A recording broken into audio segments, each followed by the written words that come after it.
Hey there, Jets Nation. Welcome back to One Jets Pod. Whether you're tuning into our video content or joining us on our audio-only platforms, we've got you covered.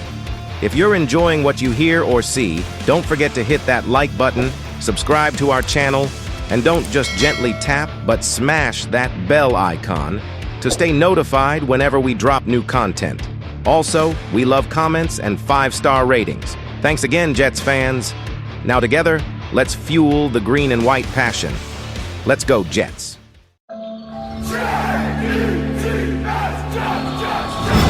Welcome to Jet Life Stadium. Hit it! Hey, what's going on, everybody? This is Randy with the One Jets Pod, and welcome to the weekly recap show. There's nothing to recap. There was no games last week. There is a game this week, and I'm joined by this past postseason's host, Dominic Lorenz. Dominic, how are you, brother? What's up? How we doing? So glad to be back here. Super Bowl week, and Randy, I know you bleed Jets green and white 24/7. I appreciate you just putting it to the side. You're still in love with the Jets, but you got your red and gold on for the San Francisco 49ers. It's Super Bowl week, man. I was talking to you right before we hit record, and We're hanging out in the Niners locker room. Come on, bro. I know, right? Hopefully this is where champagne problems are going to happen on Sunday night. But we were talking before we hit record, and I was just reiterating to you, like, it doesn't feel like Super Bowl week. I don't know if it's because just life is busy.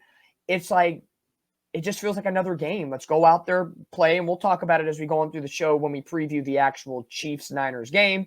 But It's probably the best like way to look at it, you know. Maybe that'll keep the nerves down a little bit. Yeah, trust me. When we get to about high noon on Sunday, and the drinks are, we're prepping for Super Bowl or what, then it's like, okay, it's happening. Then the national anthem, it's like the tear, it's going to happen. I will send you a message, or you will message me saying, are you emotionally ready yet? Yeah, I'm ready. Let's go. It's one of those things, man. It's good to be there. And I know the route that the 49ers took to get here this year was, they already gave me a couple of mini heart attacks. So let's not go for the big shebang quite yet. I mean, I'm actually looking forward to the game. Brock Purdy, with all the bull crap that's being said about him. You got Patrick Mahomes on the other end. It's David versus Goliath, brother. Yeah, as talented as the 49ers are. This is not number one seed versus number one seed. This is what, number one seed versus 6 seed. The Chiefs came in as the number 3 seed, barely winning their division. So I sound like an idiot then. No, you're fine. Really, the 3rd seed, really? Yeah, they were in the 3rd seed. Yeah, it's one of those situations where, at this point, throw the seeding, throw the records. We've talked about this before. When it comes down to the playoffs, we've seen it in football. We talk about it a lot, you and I, in baseball. Those surprise last-second wild card teams that make the biggest difference. So for me, this entire postseason in the NFL, regardless of the Niners games or anybody else, it's a mano versus a mano. I don't care what your record is, unless I'm a dummy who somehow thought Miami was going to upset the Chiefs. That's me. But it's one of those things where it's literally, as I said, a mano versus a mano, and you got to have the best game because it's do or die mentality. So it is what it is. You got to roll with it. Yeah, absolutely, man. And I don't know. I think the Niners are going to match up well against Kansas City Chiefs. This is a different Niners team than it was, that limped out of the NFC Championship game last year. Brock Purdy's fully healthy, dude. I mean, he put this team on the back of his shoulders, in that NFC Championship game, a couple of weeks ago, and just showed everybody, hey, I'm not a game manager. I'm not a system quarterback. Yeah. I'll put this fucking team on my back, march downfield, we'll win this ball game, and I'll put us in the Super Bowl. Get the fuck out of my face. No, I think it's one of those situations, and I agree with you. This team is definitely different from last year. Again, in the NFC title game, the Niners didn't have a quarterback. Within, I think, of a matter of half a quarter, the second half of the first quarter and the first half of the second quarter, the Niners lost all 3 quarterbacks. They lost Brock Purdy to the elbow, and then here comes Johnson out there. He gets knocked out with a concussion. They don't have an emergency quarterback because Jimmy G wasn't quite healthy yet from that high ankle injury. You had Christian McCaffrey lining up as a quarterback. The Niners attempted, from the moment Johnson exited the game with that concussion, the Niners attempted 2 passes and they went for 2 yards. 1 for 2 for 2 yards. And it wasn't even a pass. It was one of those little shovel passes to Debo, and that was that. So last year, it counted, but it didn't count. And you saw the Niners knock out the Eagles in the regular season, and you saw how bad the Eagles went. And this team is completely different from the 4 years ago when the Niners saw the Chiefs in Miami for Super Bowl, what was that, 54? Super Bowl 54. So you're sitting there and you're saying it is a complete different roster. It's a revamped roster. And I talk about this all the time. I don't know. We might have to have a timer here that says how many times I say this phrase. But champions act like champions before they're champions. And I said that last week or 2 weeks ago before the Lions game and the week before that before the Packers game. The Niners are primed for this position. And you could justify the Chiefs are primed for this position too, because there's 2 storylines happening here for the Super Bowl. More for the 49ers side. One, can Brock Purdy deliver them to the promised land from being Mr. Irrelevant to Mr. Joe Cool Lombardi kind of type situation, Mr. I'm leading the league? Number 2, can Kyle Shanahan, head coach, get over the hump? He's been to numerous NFC title games. This will be his 2nd Super Bowl with this team, including the 28-3 butt whooping they took in the second half and in overtime against New England. That game we'll never forget. So there's a lot of monkeys that he has to get off his back. This organization, remember, they lost to the Ravens in 2013 in a tough come-from-behind, nearly beautiful walk-off victory against that Ray Lewis final year Ravens squad that had Joe Flacco as the quarterback. We'll get into Joe Flacco in a little bit when it comes to the awards, because I know we got a lot to say about that, but those awards don't count. The only ones that count are the Champagne Magic Awards. Come on. Yes, but there's a lot of monkeys, and everybody talks about, this is the Niners championship to lose. Yeah. And I get it. When you have Purdy, McCaffrey, Samuel, Ayuk, Kittle, just to name a few, then on the defensive side, Bosa, Young, Hargrave, Warner, Greenlaw, the whole crew. Yeah, on paper, based on depth ability, I don't even know if depth ability is a word, but I'm going to roll with it here. Okay. The Niners on paper stack up better than the Chiefs, in my opinion. And this, I'll be objective for a minute. The Niners on paper stack up better than the Chiefs. Back to the Niners. That's just fact. But again, it's the execution part of it that we won't know until kickoff on Sunday. Yep. That will be the tell of the tape. But it's going to be a high-intensive game. And I know we're going to talk a couple other things first before we go into the minute details of this matchup, because there's a couple takes I have questions for you that I want to get your angle on. But it's a really good matchup. I really thought the Ravens-Niners was going to be the Super Bowl, and that was going to be the rematch matchup from Christmas Day and all of those elements. But now looking at it, I think if the Niners are going to break whatever monkey is on their back, get the quest for 6 and get that coveted 6 ring that puts them in the Patriots-Steelers category, it would be nothing sweeter than to do it against this Chiefs squad with everything that's happened this year, everything that's gone on. And their conversation for the Chiefs is they're on that edge, depending on who you ask. Are they that next dynasty? Like the Tom Brady New England Patriots. Are they that dynasty? Because the Chiefs, if they win, would be the first team to go back-to-back since the 03-04 Patriots. Mm-hmm. Going back-to-back in any sport's tough. We know this. We talk about it in baseball all the time. We talk about it in basketball, other sports. But for it not to happen since 2004, 20 years? Yep. God, let the Niners break that. Keep that afloat in this case. Man, but I think this is going to be a dynamic game at the end of the day. No matter how you break it down, it's going to be a dynamic game. Now, I want to throw this at you because we didn't have you last week, and we talked about this on the show. Yeah. Referee crew, Bill Vinovich and company. Uh-huh. This is what I like. This is the man I like to call the chief in-house referee. Well, is it really a coincidence that this jagoff is refereeing the Super Bowl, dude? Like, come on, bro. Well, we talked about this when we previewed the Chiefs-Bills game a couple weeks ago. And remember how we talked about that crew the Chiefs were 8-2 against in the regular season this year. And Mhm. Buffalo had an average of 130 penalty yards in those games that they were refereeing. Now, they did not play as many games that ref crew played, but still, over 100 yards of penalty yardage is not great in an NFL game. We all, if you know the numbers and you're just even a casual fan knows that many penalty yards is atrocious. But to average more than 130 per game with a specific crew, fishy, right? Let's dive a little deeper into this. Not just, we talk about the NFL script, right? And the script, everybody could say it's leaning towards the Chiefs in this matchup. We'll talk about the referees. It's out there. It's not even hidden. It's fact. You can tally it up however you want.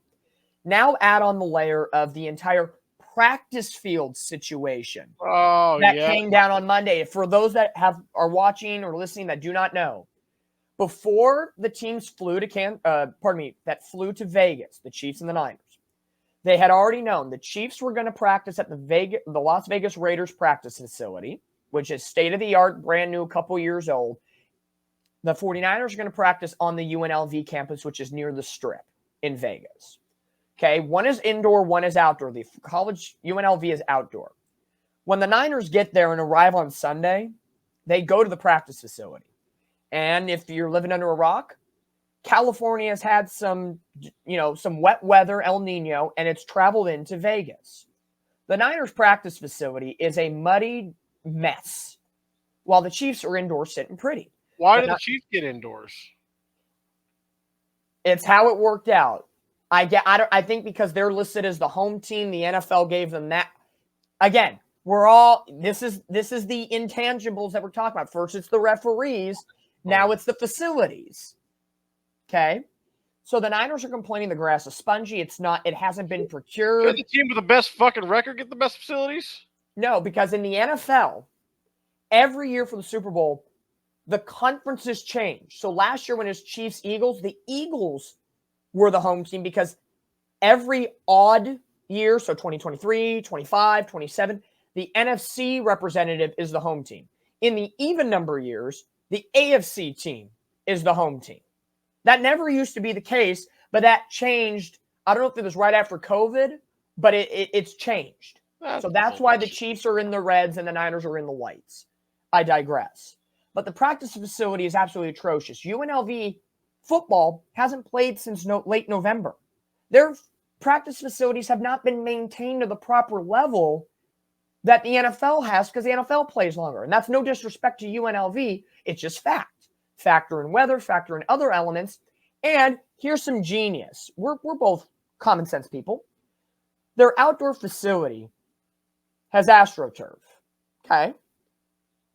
The NFL thought it'd be smart after torrential rain to lay 48 hours before the 49ers got there, fresh, real sod on top of wet, soggy turf. Oh, now they want to put real grass in. You're basically putting a slip and slide on a slip and slide. Whose bright idea was that? And to boot, the NFL says, well, the Niners, if you don't like it, here are your three options. One, suck it up and eat it. Oh, okay, thanks, right there. Number two, you can ask UNLV, not ask the NFL to step in, but you can ask the college to remove the turf that's there and bring in fresh grass that's dry. Okay, let's go to your neighborhood Lowe's and Home Depot and just get that in 24 hours. That's fine. Or number three. Yeah, the college is going to do that with no fucking financial incentive. Yeah. Or, Fucking to boot, this one gets me good. Go talk to the Chiefs and see if you can split time at their indoor facility. And the Chiefs were like, hell no. And then Andy Reid Travis backpedals. Kelce don't even like helmets in his end zone. No, and Andy Reid at Media Day says, well, we never said that, but if they want to talk to us, we'll engage a conversation. And no. And the 49ers at a certain point, our owner, Jed York, was pissed. He was like, do I have to charter a private jet to get my team home, practice in Santa Clara all week and come back?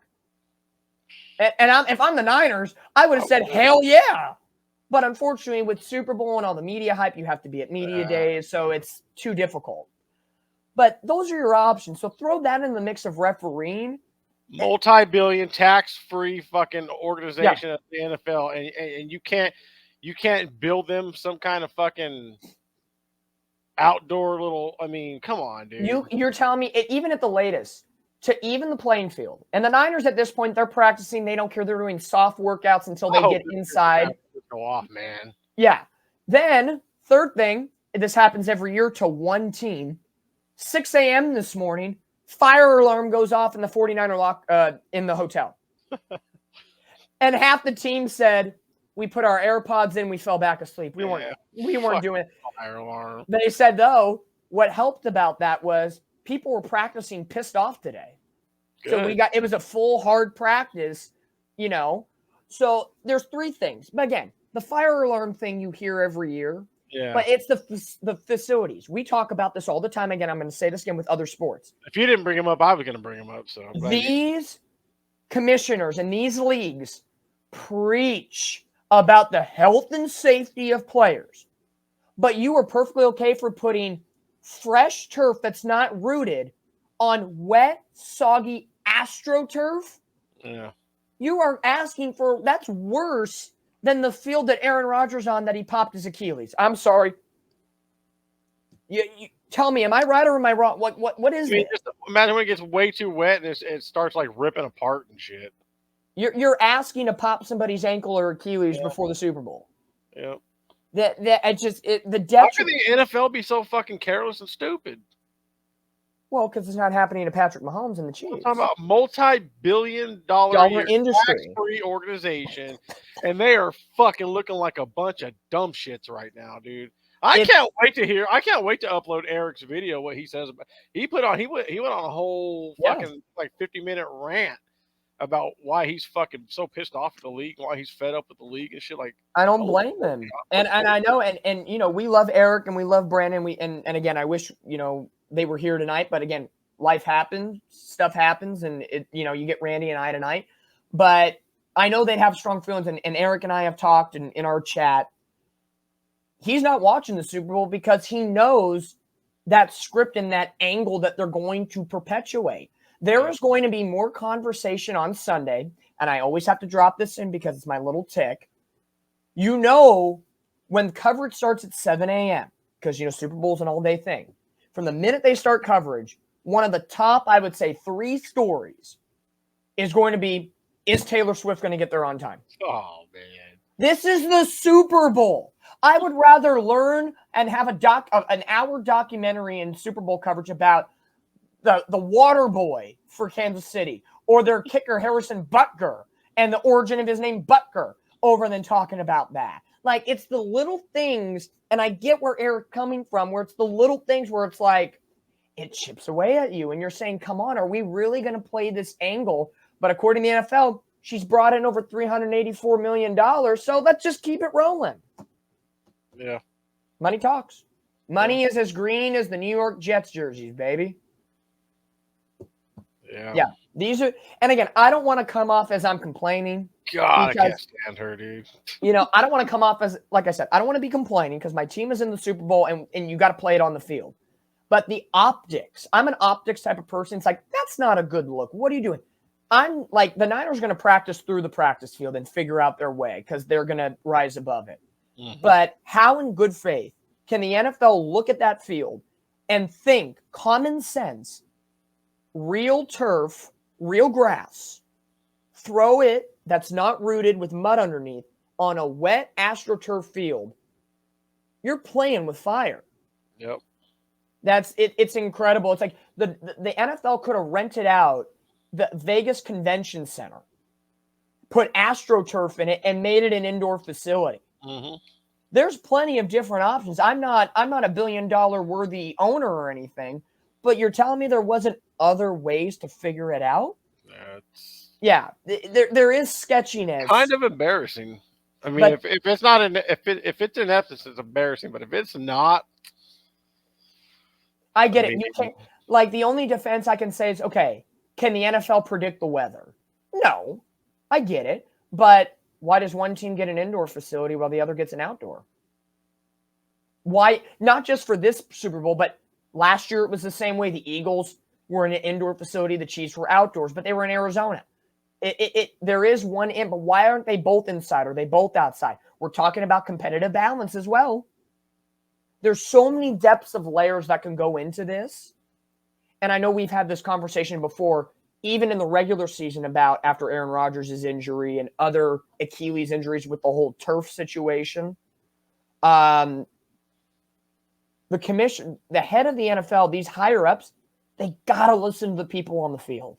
And they got to listen to the coaches. And they got to listen to the trainers, because it is becoming a steadily worse problem as each year goes on. But they want to negate it. And that's the more overarching question over this, is you claim one thing and you do another. And then at the end, when something bad does happen, you turn around and say, well, we'll look into it and we'll definitely make changes. And here we are still. Yeah. That's the crazy thing about it. So while we're on the subject of the 49ers, I don't know if you saw this on YouTube. There's something regarding Brock Purdy. It's basically what people don't know about him.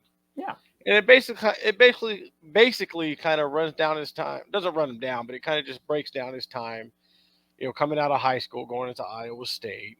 Mm-hmm. And was he always the most gifted,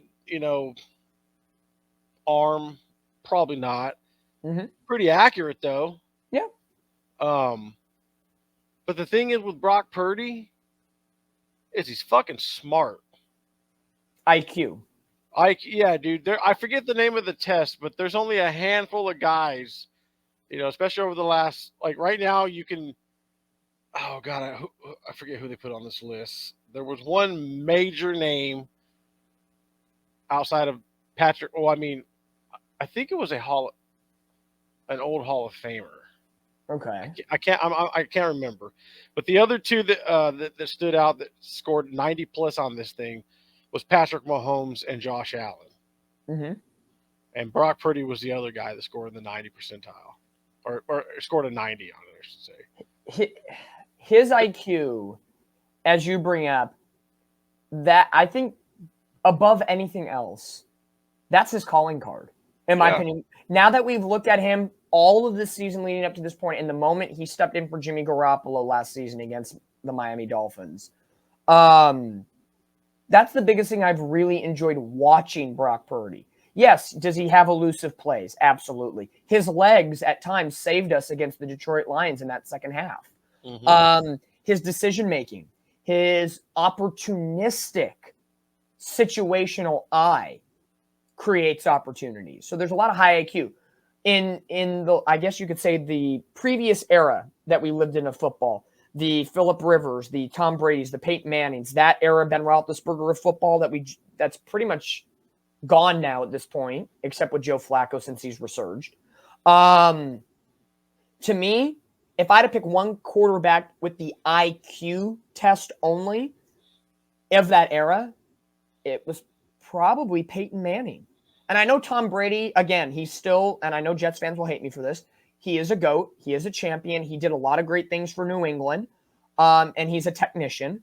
But I still, on the IQ test, would just put Peyton Manning. He was like that his entire career with Indianapolis and Denver. And he was a guy where he would throw the ball down the field, Marvin Harrison, Reggie Wayne in the Colts days, but he would also do those dig routes and inside and figure out analyze the defense. Yeah, so Peyton Manning was a coach out on the field, man. And that's where I feel in a couple years when Brock Purdy gets more of that veteran leadership status. He's a leader now, and the team responds to it. Even the guys that have been in the league for 10 plus years, like Trent Williams, respect the hell out of Brock Purdy. That should say a lot to you right there.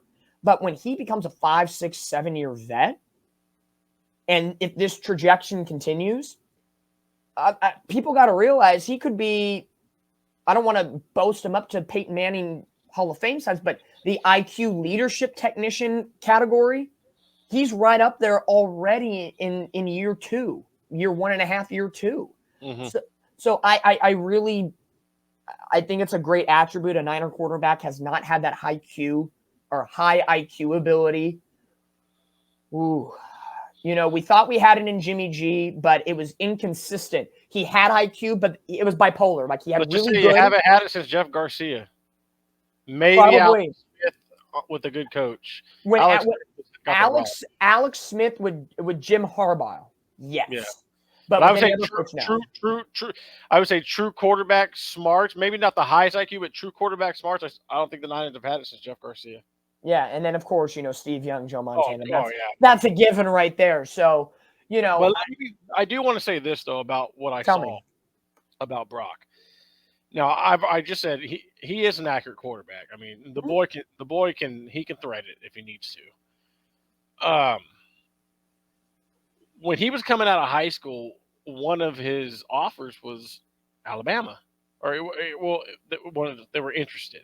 Interesting. So he made the visit to Alabama and went to talk to Nick Saban, and he says when he was talking with him, he started, you know, Nick Saban's like, you know, you're undersized, and he's like, you're not that accurate. And then Brock like looked at him, he's like, does he even know who he's talking to? Like, I don't. Yeah. I'm starting to think he doesn't.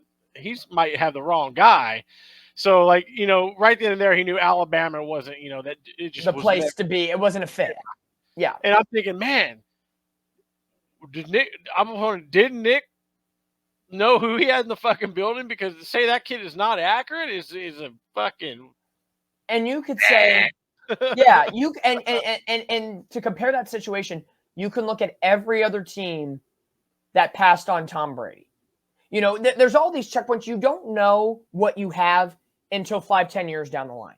Like, we're not going to know, even though we kind of know already. But for example, you don't know how great Garrett Wilson's going to be until another 10 years from now when you have more on him. He's great now, but how great is he going to be? Breece Hall, we know he's great, but to get the full picture down the line, all those little by the way, former Brock Purdy teammate Breece Hall. Oh, exactly. And again, we're connected here again, baby. Come on, let's go. But exactly, and I think going to Iowa State in the Midwest, perfect decision for him. Hard-nosed football. They play old school style of football out there in the Midwest.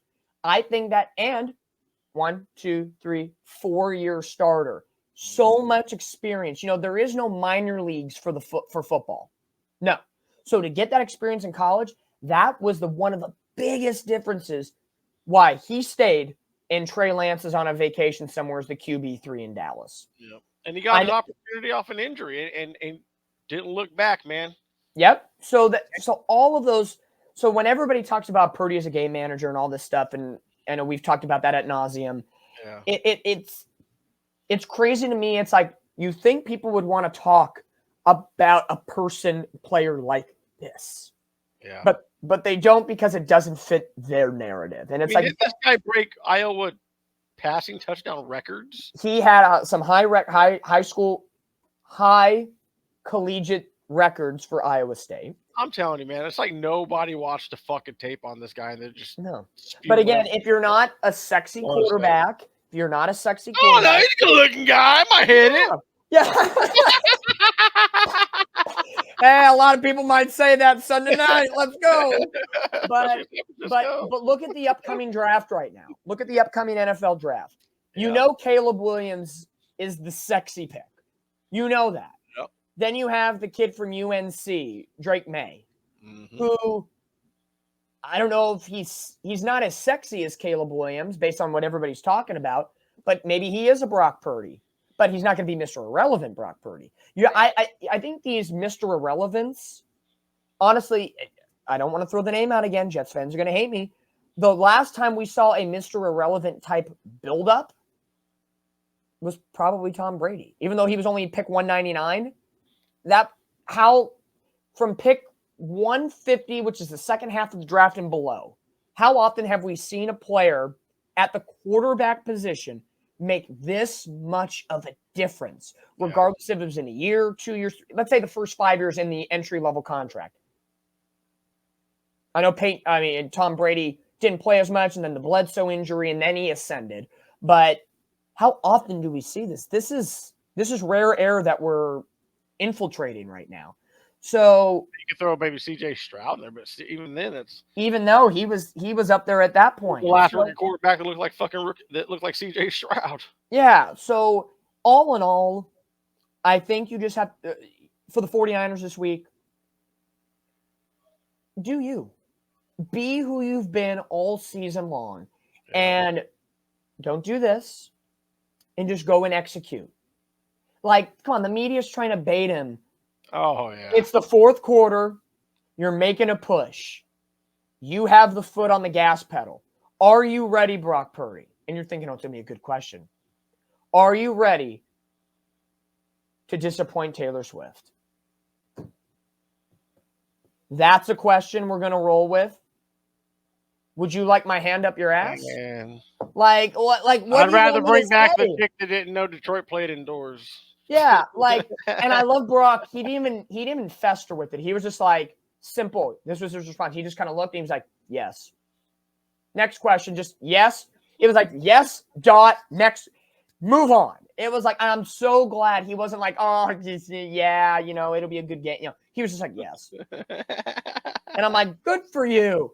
Good for you to not bait the BS that is trying to come to you right now from every walk of life. So, just keep your head down. Come on, this is a kid who in the bye week in the regular season when the Niners were on a 3-game skid, went back to his family farm in Iowa and harvested corn with a tractor And they for a gave him weekend. shit for that, dude.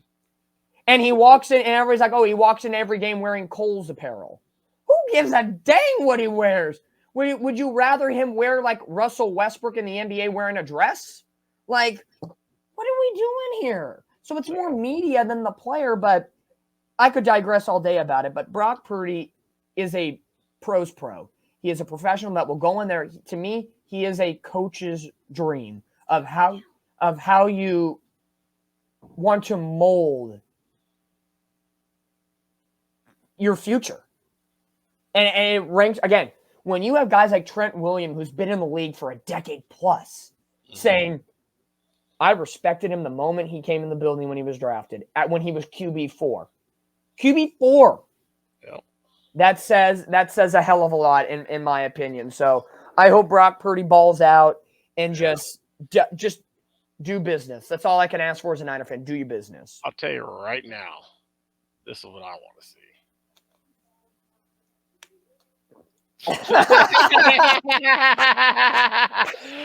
For everybody listening on the audio side of things, we got Brock Purdy. I got a new nickname for him. We're gonna call him the Purd Dog. Yeah, Purd Dog.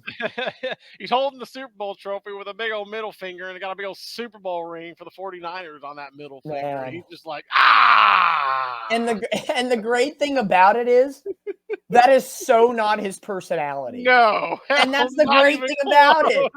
Because him, every time he talks to the media, it's like, I did my job, but it's Christian McCaffrey, Deebo Samuel. They're the guys that you need to be talking to right now. Because they were the unsung heroes. I did nothing. I'm not gonna lie. I don't know why that. he looked like he's wearing a fucking Cardinals jersey though. I know, it's the lighting. Hey, it's the white numbers with the black trim, I think is what it is. Yeah. That old 13, good old Kurt Warner in that standpoint. Oh man, dude. I like that. I created that do. a couple of weeks ago. I just love that picture. No, I love it, man. So I'm hoping like I said, Sunday night, I'm really hoping after the game we're able to post that out. Yeah. Like I said, they're gonna stick the Bird Dog on him. Yeah, man. It's really good. So Brock Purdy conversation, I'm glad, and I really do feel Kyle Shanahan has found his nucleus to morph for a long time, because the Niners won't have to pay him for a while either. So you have a couple years where you can give contracts to other surrounding players, and don't give me the talk about, well, he's a victim of his offense. Okay, so talk about that with everybody. You talk about how good Travis Kelce is, and Travis Kelce is talented. He does his business. But what would Patrick Mahomes be if he never had Travis Kelce? I guarantee you, Chiefs fans would be like, "Oh, go get this guy for Mahomes. Go get this guy for Mahomes." Like, yep. Quarterbacks just alone can't always fucking do it. If that was the case, Marino would have won multiple Super Bowls. Yep. Dude. Yep. Because Miami never built around Dan fucking Marino, bro. Yes. If they would have, maybe he would have won a Super Bowl or two. But I mean, if it was all about fucking quarterbacks, I'll tell you right now, Jim Kelly would probably be undefeated in the Super Bowl. Dan Marino might have a couple of Super Bowls. Yep. Brett Favre might have a Yes. couple of Super Bowls. Aaron Yep. Rodgers might have a couple of fucking Super Bowls. Like, Yep. come on.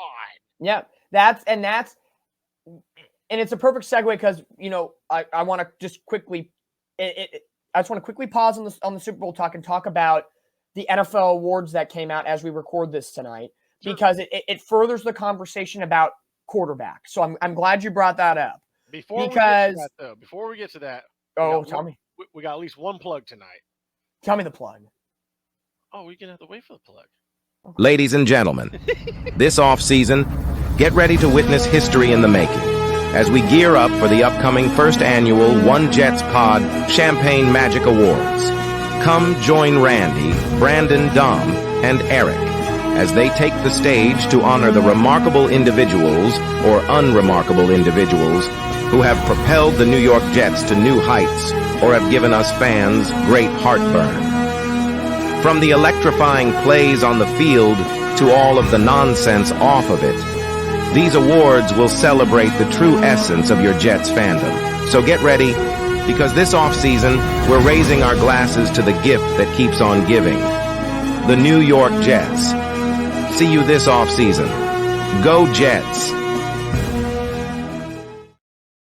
Man, I am so looking forward to that. We've been voting on it all week, The 6 votes have been categories great. down. Yeah, they've been really fun. Everybody's getting in on it. We got 6 categories down. No, yeah, 6 categories 6 down. We down. got 4 more to go. We're gonna finish the voting next week, man, and I'll start putting the show together with slides and all that. And hopefully, we're gonna pick a date where we all can get in the studio and Yep. do this thing live. But I know I like to get it done before free agency. and the We draft and love all that, getting but- we love getting the fan votes Oh, in yeah. there to see, because even though we're gonna know clearly who the winner is before you Mhm. guys do, but we like to see the difference, like 45% here, 12% here, and to get Yeah. the variety, and then we start talking in between of, well, maybe they do make a good point, and it starts that chain reaction conversation. Some of you guys are wild, but some of you guys, man, we appreciate it, guys. Absolutely. Thank you for supporting. I figure since we're getting ready to talk a little bit about some awards, I figure I'd plug that real quick. So I love Dominic, it. you were getting ready to talk about the NFL awards. Please Well, proceed. we talk about if the quarterbacks truly ran the game and were a Mhm. one-man show. Moreno, Favre, all those great quarterbacks in history would have definitely more Super Bowl rings. and Hell, Price- even Elway might even have a couple. And some in nowadays, Josh Allen should potentially have a ring. Lamar Absolutely. Jackson, all these other quarterbacks should have a ring, but it isn't. But it's not how it's supposed to go. But then you look at the NFL and the way things are run with these awards. The MVP is clearly a quarterback-driven award, but Right. this league is not quarterback-driven. It's so crazy to think. So looking at tonight's MVP awards, looking at the MVP, out of 51st place votes, Lamar Jackson, 49 out of 51st place votes. He is the 2023 NFL MVP. Josh Allen, shockingly enough, got the only other remaining first place vote. Here's how it ranked from 1 to 5. You have Lamar winning it all. You had Dak Prescott finishing second. No. You had McCaffrey third, Purdy fourth, Josh Allen fifth. McCaffrey over. Now again, Dak over McCaffrey. Get the fuck out of here. now put it in perspective. The votes are tallied before the playoffs begin, just like Major League Baseball and all the other sports. You have to. This is regular season only. Even But- still. I know. Oh, still, hold on. This is where I'm confused. You scroll down to the next award, Offensive Player of the Year. Your nominees were Dak Prescott, Lamar Jackson, okay, Christian McCaffrey, so 3 of them in the MVP and Player of the Year, and then you added Tyreek Hill and CeeDee Lamb. Okay, 5 rightful people. Sure. Dak Prescott beats Christian McCaffrey in the overall MVP voting. But Christian McCaffrey spanks his ass 222 points to 5 in the Offensive Player of the Year category. What are we talking about? Oh, wow. How does this make sense? Like, Dak Prescott got 17 second place votes, 13 third place votes. McCaffrey tied him in the second place votes and got one less third place vote. Who put McCaffrey fourth and below? I need names and I want them now because this voting makes no sense. Who votes on these things? Probably like Baseball Writers of America and media members. Man. Yeah.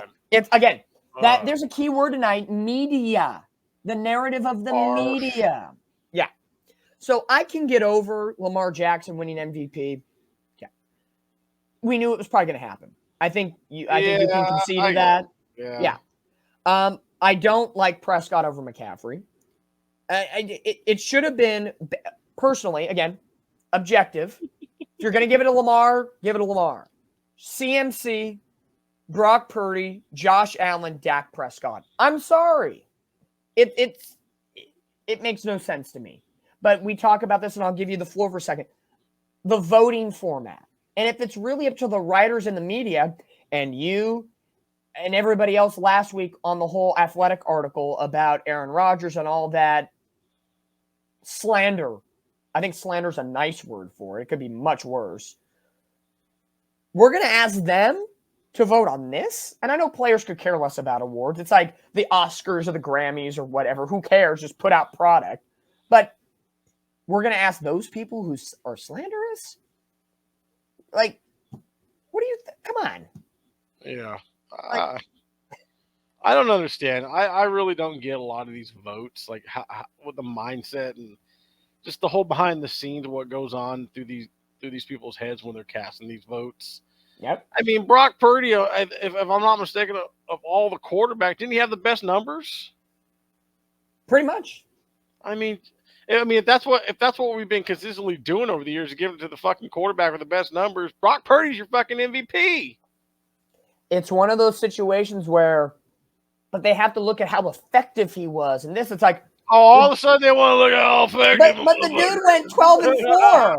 He went 12-4 because he didn't play the last game against the Rams. So he went 12-4. I got news for you, motherfuckers. How effective was Lamar Jackson in the playoffs?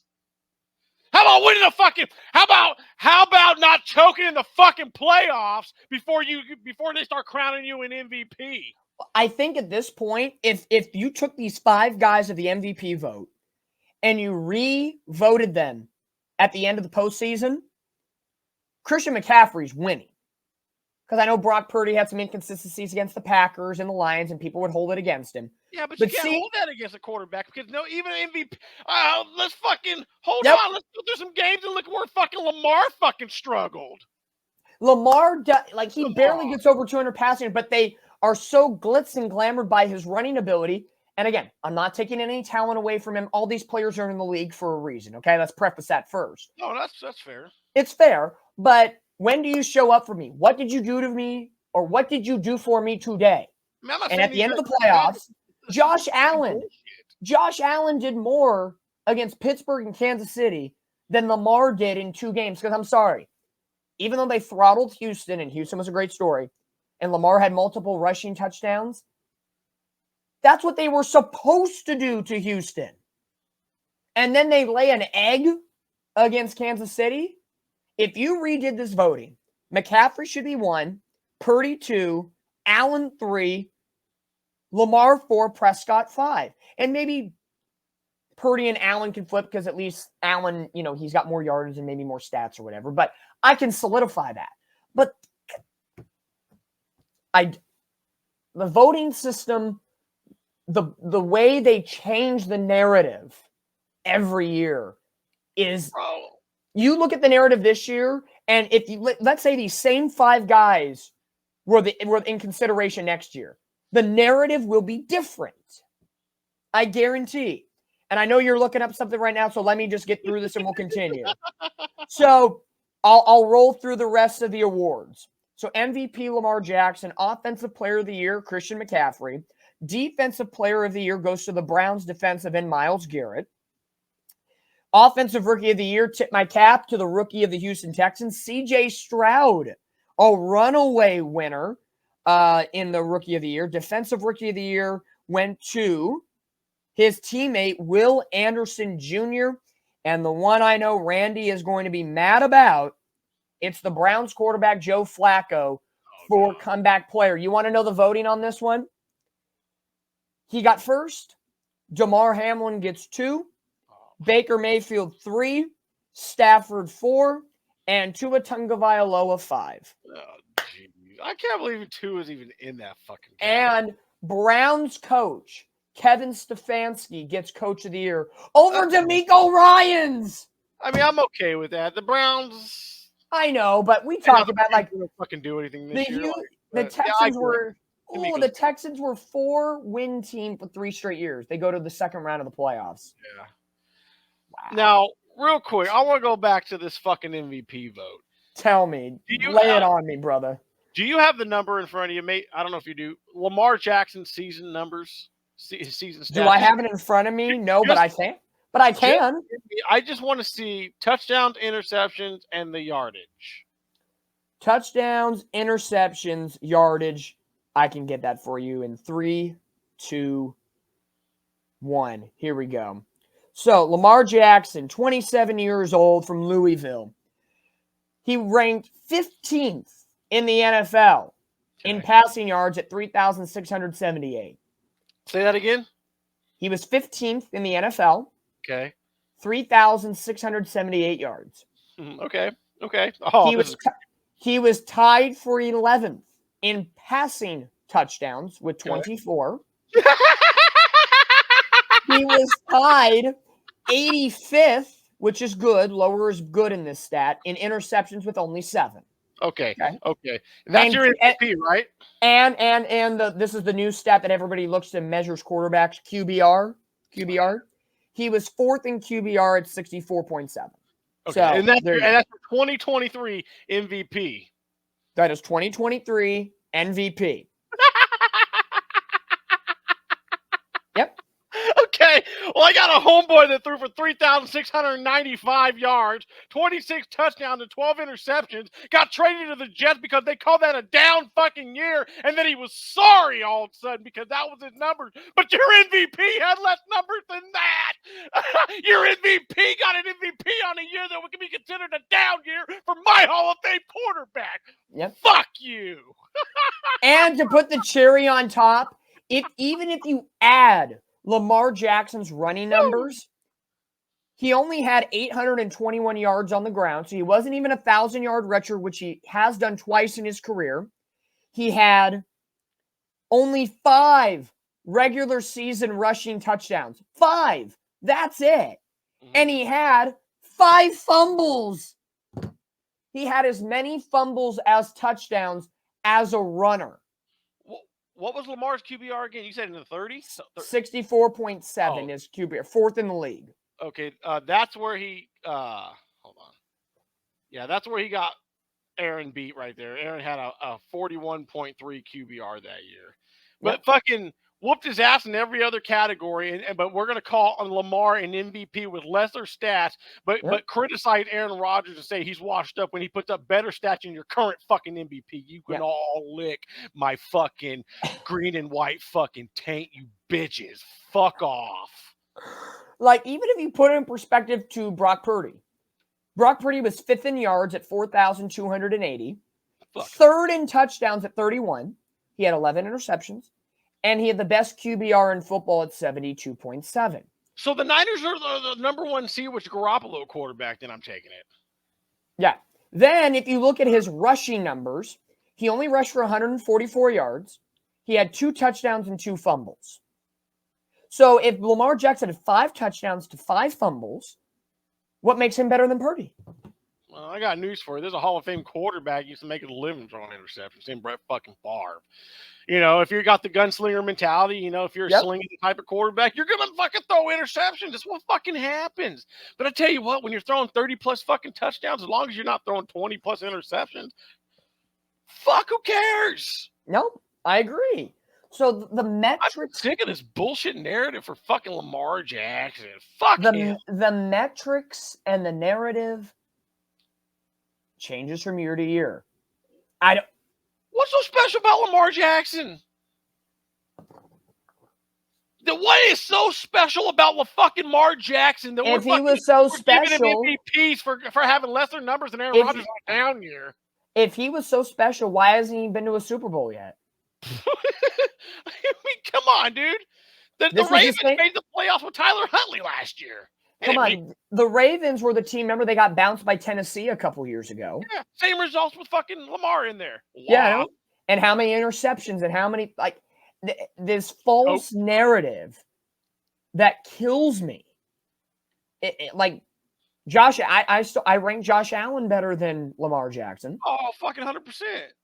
Patrick Mahomes is better. Brock Purdy's better. Aaron Rodgers, when he's healthy, is better, clearly. Better, bro. Joe Burrow is better. You know, honestly, this would probably be considered a severely hot take, but if Baker Mayfield plays the way he did this year, the rest of his career, that's not a hot take at all. Some people would say you're delusional, but bullshit. Yeah, in the right system, fucking Baker in the right, yeah. Fucking, which I mean, if you want to say system quarterback, we'll call Baker Mayfield system quarterback. Yeah, I mean, he seems to need the right system to thrive. But I'll tell you what, in the right system, he's a way better fucking quarterback. Lamar Jackson is going to be probably one of the best regular season quarterbacks in NFL. Yeah, until the wheels fall off and can't fucking run no more. Then what? He's one dimensional as shit. Then his career's over. No, and everybody talks about Brock Purdy being check down master. Look at Lamar Jackson, check down master. He made a fucking living on check down and motherfuckers. As long as you got guys that can get some yak, fuck. Do you care if it's a check down or a deep ball as long as you get a tutty? As long as there's fucking yards after or a touchdown, dude. I don't give a fuck how the ball gets to who. It still counts as yards, fucking whatever. Still counts as whatever. I know I'm going off. I'm sorry. No. I agree. No. If nobody knows this already, all season long, Randy and I can basically speak the same language about a lot of things when it comes to the NFL, the Jets and the Niners, and especially about our Angels baseball. We can talk the same language because I think 9 times out of 10, we're on the same wavelength. Yeah. And if we are on different wavelengths, we find a way to correlate, be like, I understand you and you understand me, and we get both of each other. We're very similar in that sense. So that's why it's one of those wild things, man. It's so wild. But I wanted to get your take on the quarterback thing because I know, especially with the Jets this year, quarterback was the problem. Aaron Rodgers goes down 4 plays, Zach Wilson, the whole what could have been season, and then, you know, everybody's overreacting to, you know, the comments today about the Jets about, the quarterback was our problem, and Woody Johnson and all these things. It's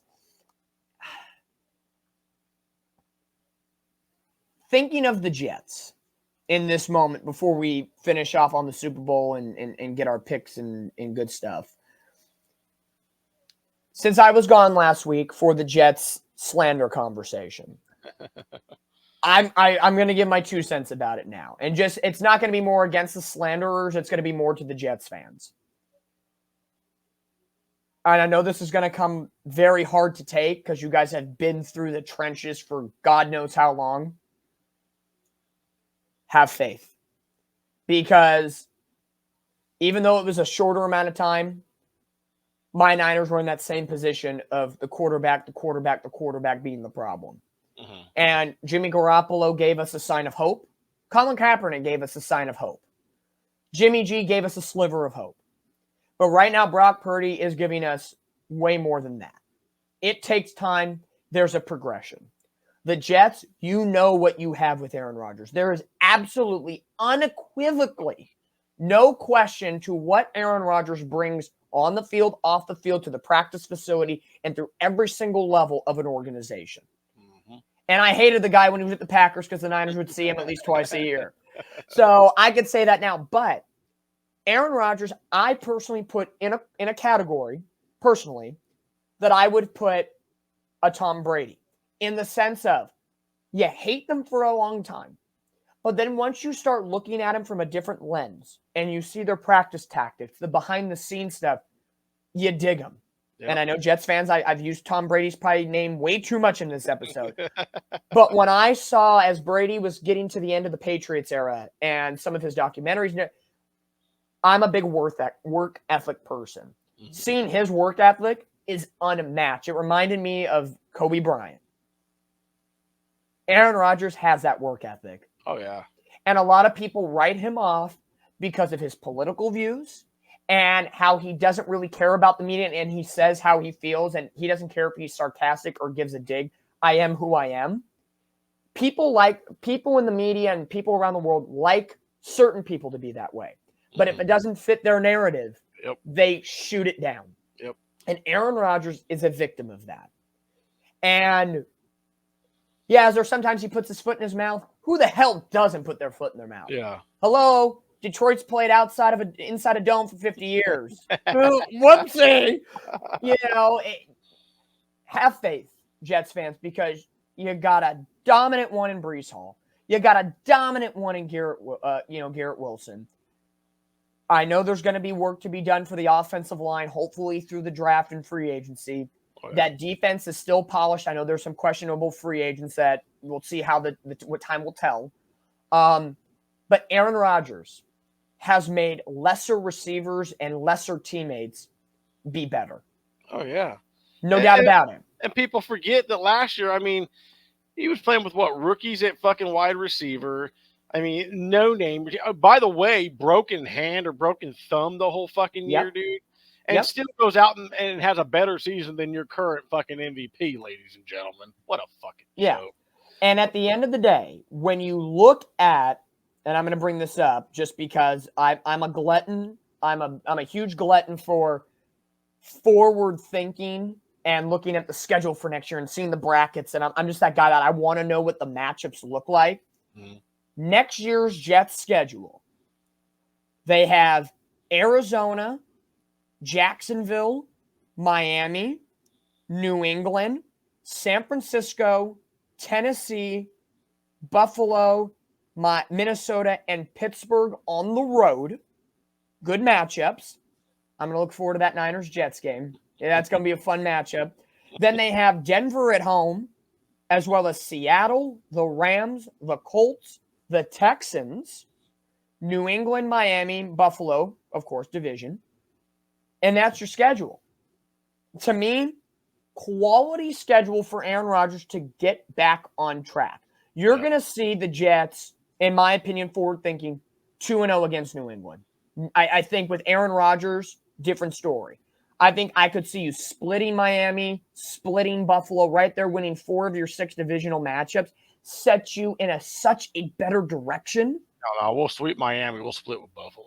Yeah, but even if you split both, sucks. Yeah, there, we could, I know we'll talk about the schedule, in the future, but there are plenty of opportunities for Aaron Rodgers to ride this ship. And if he is healthy and plays even base level Aaron Rodgers, which is any average quarterback's all-star year. Last year, Aaron Rodgers, last year, Aaron Rodgers. Yeah. That was bottom of the barrel Aaron Rodgers, they called it. Exactly. You will see the narrative turn and the cryptic media lessen because he's proving him wrong, whatever you want to call it. The narrative will change. And maybe instead of Aaron Rodgers, it's going to be somebody on the defense isn't doing their job and they're going to pick at that person this year. Yeah. Or whoever the first outspoken person is. It's always going to be someone in the Jets, especially in the New York media. It's a tough market, but a lot of these players wouldn't be in that market if they couldn't hack it. And telling you right now, Aaron Rodgers can handle the New York media. Oh, yeah. Trust me. And I'll say this, man, it just seems – and I get the season, how it went. It left a bad taste in a lot of our mouths. But the way a lot of Jet fans talk about this season, it's like they seem to forget that we lost Aaron Rodgers 4 plays in. And, oh, by the way, a lot of people – and this one everybody seems to fucking forget, and I got to seem to keep pointing it the fuck out, is that nobody remembers how good each week this offensive line was getting up until about week 5 and 6 before it started falling apart with injuries. Mm-hmm. Every week they would put stats of how the line kept getting better and better and better, and then boom, injuries fucking struck. Trust me. And so I just, I get it. I don't understand why people And a lot of people think we're like, we're not that close even with Aaron Rodgers. Bullshit. We're gonna go out. We're probably gonna go offensive line heavy. We'll probably go out and get a weapon or something for Aaron Rodgers. Yeah. But the one I'll tell you right now, the biggest one that pisses me off is all the ones that are like, oh, he's gonna be 41. No, first of all, he's not gonna be 41. He won't be 41 until fucking December of next year. And then second of all, is this whole one-leg Rodgers. One-leg Rodgers, who'll have been fucking a year removed from this injury after putting a full fucking season of rehab, plus an off season of rehab and all the other shit that he fucking does. Like, this dude will be fully fucking healthy come week 1, dude. What do you mean one-leg Rodgers? I think that's people's narrative, so that if something does happen, they can go out and say, "Told you so." Yeah, that's fair. And that's the culture of sports that we live in today. This is not the same culture that you and I grew up with in the 90s, 2000s, and even 10 years ago in the early 2010s. It is a different breed right now. Yeah. And I know we'll talk about this into the off season and at different times when we do the mock drafts and once draft day happens and OTAs and we get closer and closer. I know this is going to be hard to taste, but have faith, Jets fans. You are in a division where New England is not going to be a role next year. No, Sorry. They suck. Buffalo's always competitive, and Miami is like Baltimore. They're regular season proficient, and then they fall off. If you go out and handle your business within the division, by baseline, the Jets are a 5-6 seed for sure. And we talk about this all the time. Just getting into the dance is the main goal, because all bets are off the table when you get to the dance. Well, I'll tell you right now, and I said this, as long as Aaron Rodgers is healthy, like, the rest of the teams in the division don't scare me. I'll say it right now, a healthy Aaron Rodgers, and I'm not talking about going into the season because we'll be fully fucking healthy. Yeah. I'm talking about throughout the season, as long as nothing major happens to the guy. I promise you the Jets will win fucking 12 games and win the East. Aaron Rodgers was brought in to win divisions, dude. This wasn't Aaron Rodgers going to be bringing him the 5th or 6th seed. Nah, fuck that. He wants division. He wants a home game. We're going to win the division. I promise you. As long as Aaron Rodgers is our starting quarterback, we go out and get a fucking another receiver to pair with Garrett Wilson. We shore up this offensive line, dude. Yep. To allow Breece Hall to hit more holes and more 50-yard fucking runs per game, per week. Dude, I fucking promise you we'll at least win at least 12 fucking games, and we will win the AFC East. I'm saying it right here, dude. The Jets were 7-10 this year. They had 3 with 30 quarterbacks or 30 sources, whatever. And we went back, and there was bona fide 3 games that could have went the other direction. Mm-hmm. They could have been 10-7, and I believe that would have got them the 7 seed. Yeah, because I don't know the tiebreaker rule with them. And even if you did miss out, fucking 10 games with this fucking squad after Aaron Rodgers going down and the offensive line. Come on. If you had won those games, you could have said 10, maybe 11 games without Aaron Rodgers. Then the pundits would have been saying if they did that with what they had, Aaron Rodgers should get them at least 13 wins. The conversation changes with just some small, minute details. So that's why I say, Jets fans, have faith. The foundation is there. It's the execution that needs to be tightened up. Yep. So there's our Jets feed for the day. Even though the Jets, I'm sorry, aren't in the Super Bowl, but for not being on the show last week, I wanted to give my take and get your opinion on it, because I love the show that you guys put together last week with all the slanderous stuff, and you dug deep, and somebody who's in the media, I get it. I get it. And we talked about it privately. So yeah, that last week's show, man, I saw that whole article. Therapy session, baby. That me off, dude. So much. I mean, yeah, there was a lot of truth in there, but man, the bullshit that they interjected in that thing is like, oh yeah, it's not blatant. You can't tell. Come on. Hey, that was. And you had a lot of Jet fans who are like, oh, if you disagree with the article, then you're not a real fan, or you're fucking stupid. Or maybe if you just take some time to fucking read and inject some common fucking sense, maybe you wouldn't be posting stupid shit like that. Trust me, dude. That episode and that article and everything you told me about it helped me prepare for this week with media for the Super Bowl. Bro, Not gonna lie. Not gonna lie. Robert Saleh is dealing with fucking quarterback controversies. His team's fucking banged up. He's trying to get this team to at least 7+ fucking wins. You know, he's dealing with all the bullshit that he's dealing with. You know, his Hall of Fame quarterback's gone down. And you're going to tell me he's got time to fucking do research on all the coaches and how they did when their fucking starting quarterbacks went down? Okay, I would have believed that if you would have been like he had an intern do it. Yeah. Okay, I'll that's take it. believable. I'll But when you say my understand. head coach took time out of his fucking schedule to do that because he's the fucking woe is me kind of guy, listen, I'm not sitting here fucking saying Robert Saleh is perfect, but I've been watching my head coach for fucking the last 3 fucking years. And I'll tell you right now, woe is me is not his fucking mentality, dude. Nope. So that's Nope. when I knew. Oh, and I knew it was bullshit. I knew it was going to be a bullshit fucking article when they started saying that, oh, Aaron Rodgers handpicked offensive coordinator. Listen, motherfuckers. Aaron Rodgers didn't come till like what, the end of April. His handpicked fucking offensive coordinator was hired January 26th. Aaron Rodgers was still a Green Bay Packer, you fucking weirdos. He was vacationing, smoking his dope, and doing his business. Let's not call it dope.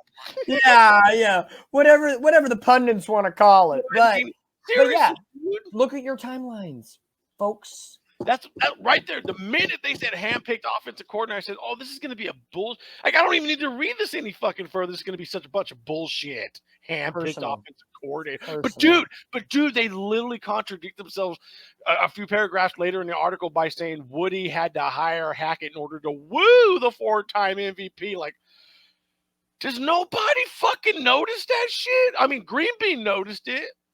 Everybody with some common sense noticed it, but so many motherfuckers. Too many people believe every single word the media says. I just think with the season, I think a lot of Jet fans were looking for something to believe.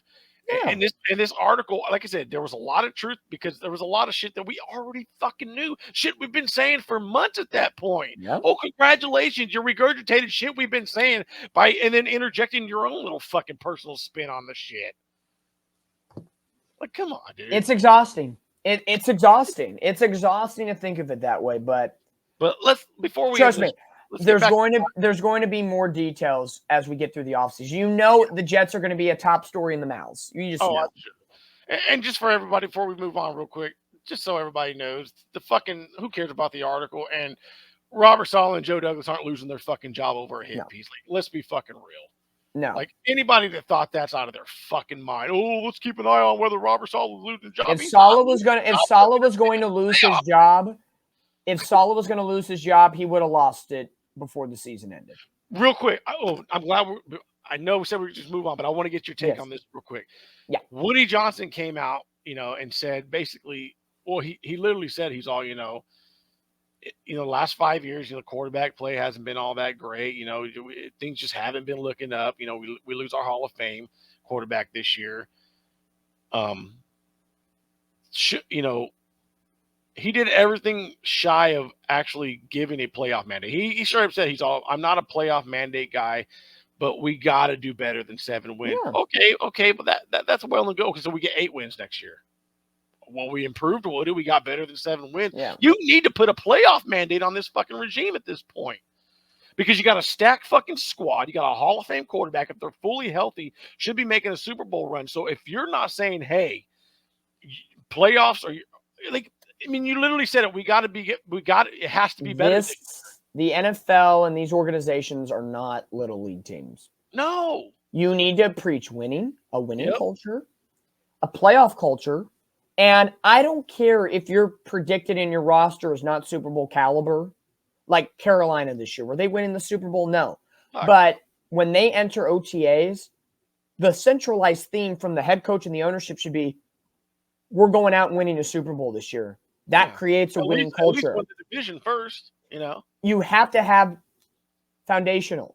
Yes. Champions act like champions before they are champions. Yep. And right now, from the Jets from Woody Johnson, different things, that is not that mentality. Yeah. That is, we get by, and if we win, great. If we don't, it's okay.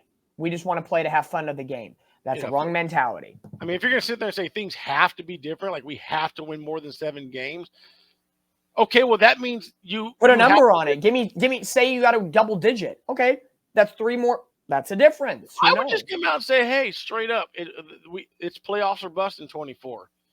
Like we got too talented of a fucking team. We got some money to spend.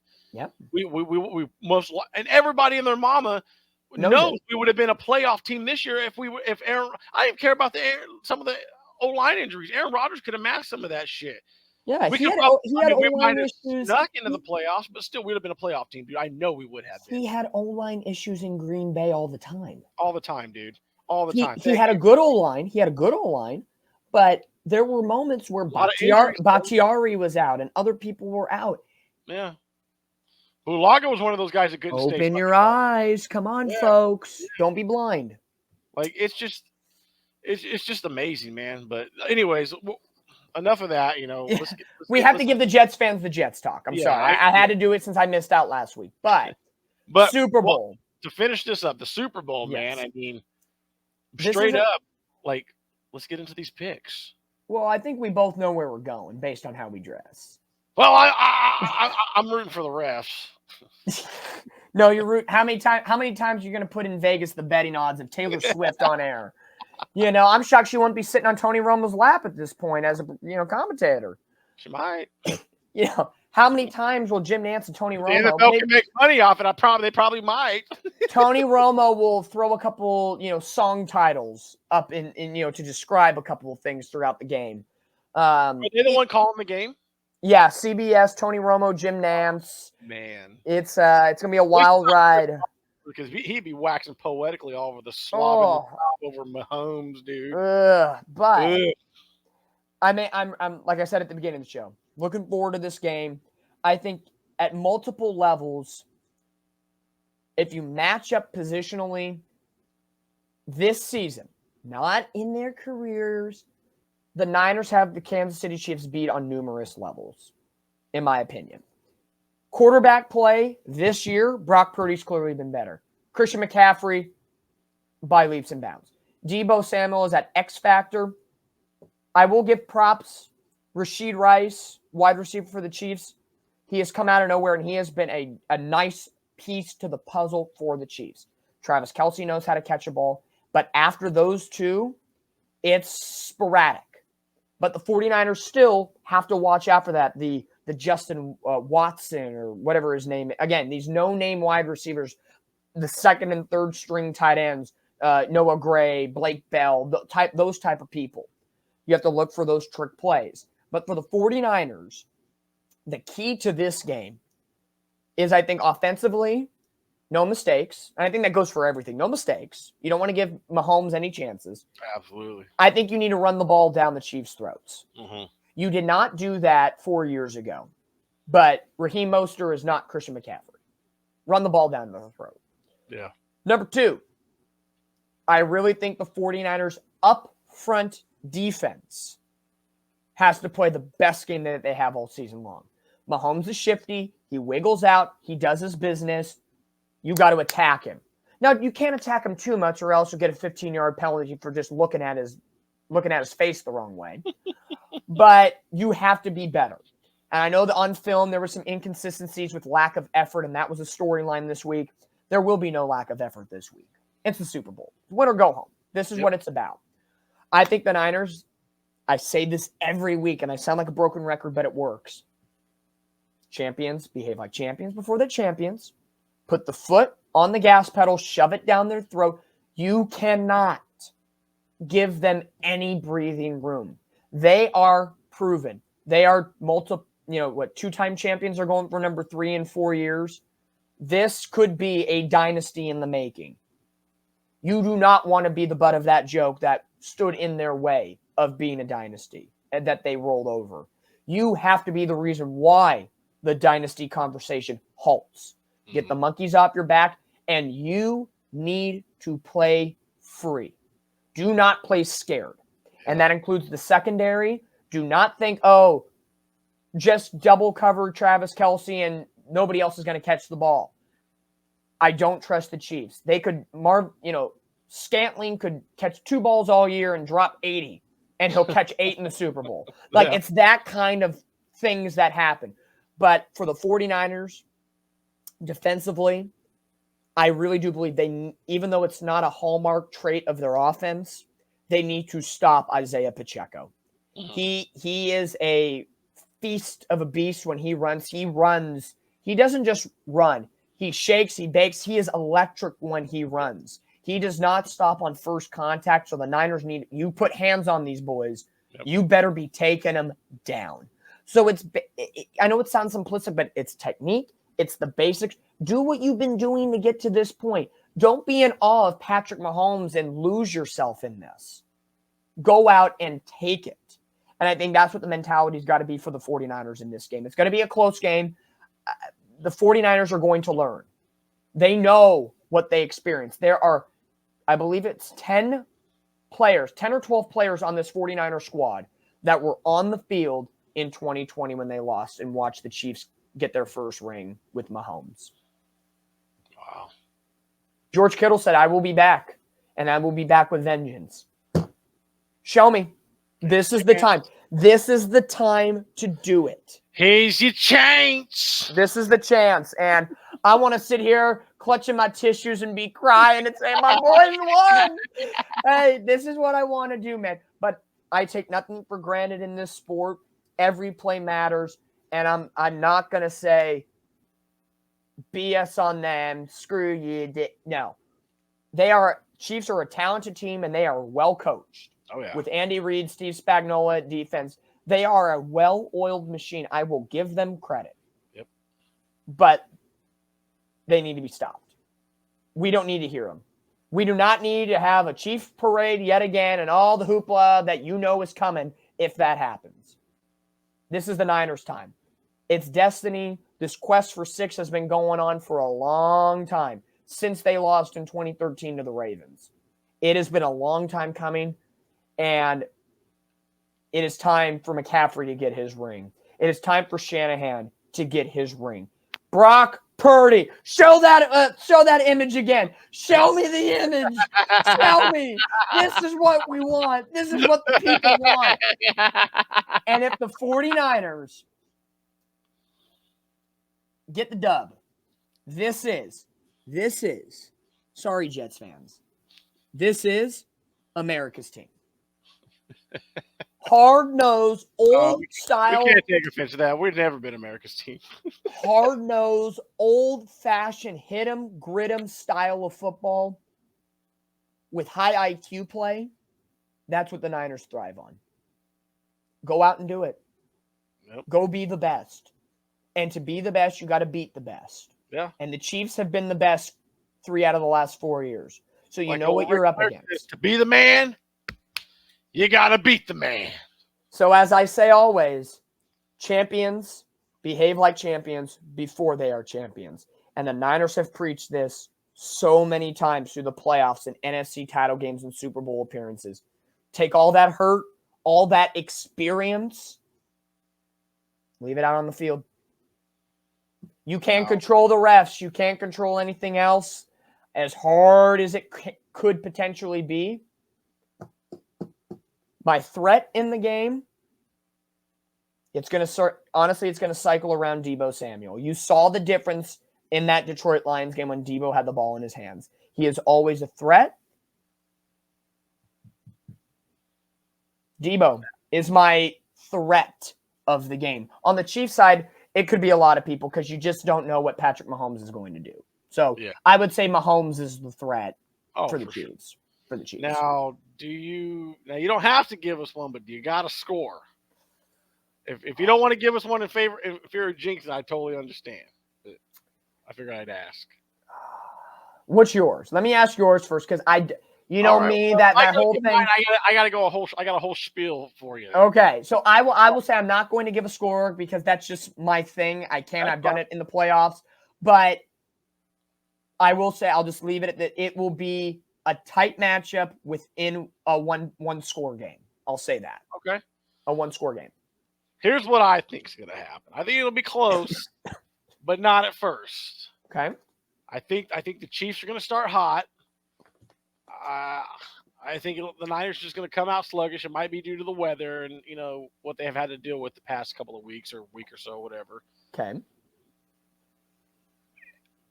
I think by halftime, I think you'll see a score of 21-0. Oh. But then old Brock Purdy and old Shanahan going to do a little fucking halftime adjustment. Chiefs won't score another fucking point the second half, and the Niners will win 24-21. Ladies and gentlemen, your Super Bowl champions, the San Francisco from the Santa Clara County 49ers, baby. Faithful to the Bay. Hey, when it comes to Super Bowls, you can ask any fan that's been to a Super Bowl. If it was last year's Super Bowl, Eagles Chiefs, the year before that, Bengals Rams. The final score matters. Absolutely. Final score matters. And if it is how you think it's going to go, you're going to have to come down and check me because I'm going to be in it. Let's not and say we did. But if I have to go through what I went through 2 weeks ago against Detroit, you went from bottom of the barrel to, euphoria at that point. I will be going through hell and back in that game. So however it goes down, as long as there's jubilation for the red and gold of the San Francisco 49ers, I will take the heartache. I will take the joy as long as it ends in a dub. And that, if it ends in that, that big old fat piece of jewelry. If it ends in that, and I see my boys on the podium talking to Jim Nantz and lifting that trophy. Are you going to the parade? No.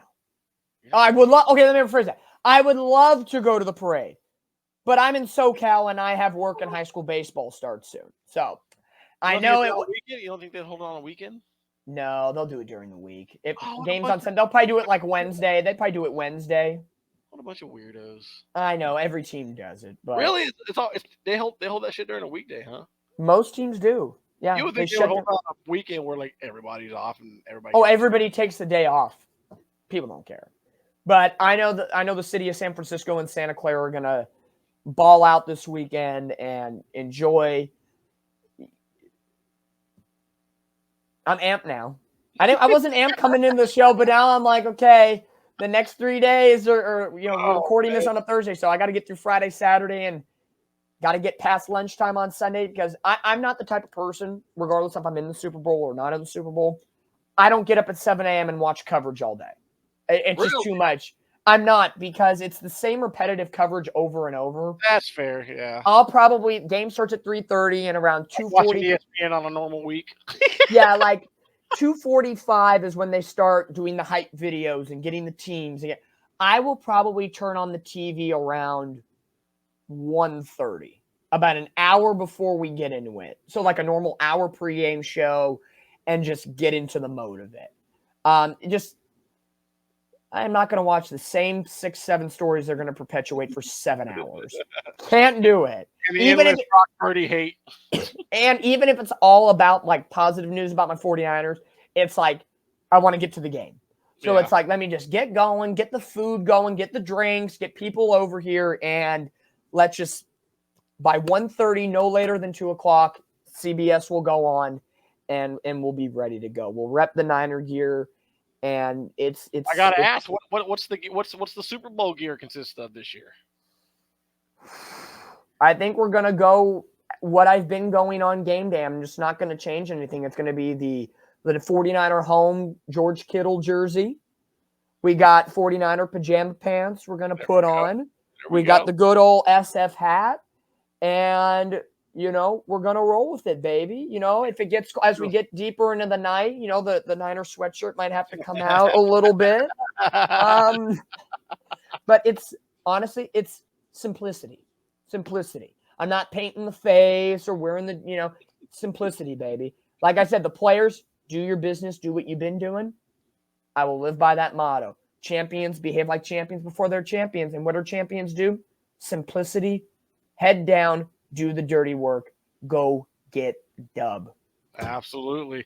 Love Well, it. Tom, I wish you and your 49ers the best of luck this weekend, man. I mean, you guys fought hard, tooth and nail to get that #1 seed.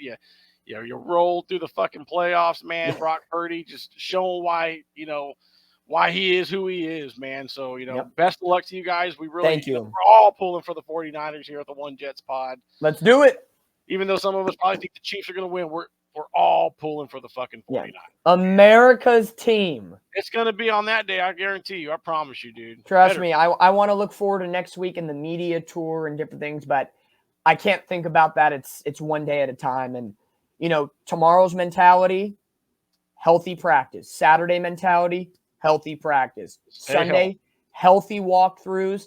And come out of that locker room on your way to intros, all the hoopla, do what you've been doing. Have the guy have the big, massive stereo radio, jamming the tunes, dancing out, led by Debo and Trent Williams. Trent's going to play hot, his first Super Bowl of his career. You go do your business. Just go out there and let it fly, man. I will never know what it's like to be at a Super Bowl because, A, those tickets are obnoxious, and I'm never going to play in the NFL. But somehow you got to block it out. And these athletes know how to do it the best. Block it out, rock it out. Wait. If you put those words together, you're going to Brock it out. Oh, Brock Purdy! Oh, Brock Purdy! Let's go! Hey, like I said, man, just go out there, leave it all on the field. Just show up, show out. Because, it's going to be like Dan Marino said, he thought he was going to be back at the Super Bowl after, getting a taste of it. And 17 years went by, and next thing you know, he's retiring without ever fucking making it back, man. Yep. So you never know if you're going to make it back here. I would never take this for granted. So I'd go leave it out all on the field. I don't care if you got a busted up fucking knee. You don't tell anybody a fucking thing, and you go out there and you finish the game and you try to win as much as you can. And it's literally back to the scene of the crime 4 years later. The only difference is we're not in Miami. We're in Vegas. Yeah, Chiefs are going to be wearing their reds. The Niners are wearing their road whites, the exact same jerseys on that day in 2020. So it's back to the scene of the crime. We talked about narratives all show. Change the narrative. Yeah, well, 49 got a better quarterback this time around. So Dom. Brock Purdy. Woo! Let's go, man. I appreciate you for joining me tonight, man. Thank you for the support, my friend. Faithful to the Bay, man. Jets. I promise this will be you guys one day. Get into the dance and going deep into the dance. Healthy Aaron Rodgers will be us next year, I promise you. I'm looking forward to that Jets-Niner game next year, man. We'll have lots to talk about, but Super Bowl, let's go. Let's do it. Ladies and gentlemen, thanks for checking us out here on the One Jets pod. On behalf of Dominic, Brandon, Eric, and myself, we thank you for all your support. If you're listening on the audio side of things, thanks for listening all the way to the end. Make sure to follow us. Give us a 5-star rating. If you're checking us out on YouTube, make sure to hit that like and subscribe button. Smash that bell notification so you're notified every time we drop some content. Again, on behalf of Brandon, Eric, and my fellow co-host tonight, Dominic Lorenz, we'll see you down the road. Go Jets. Go Niners. Go 49ers, baby. Woo! Let's go.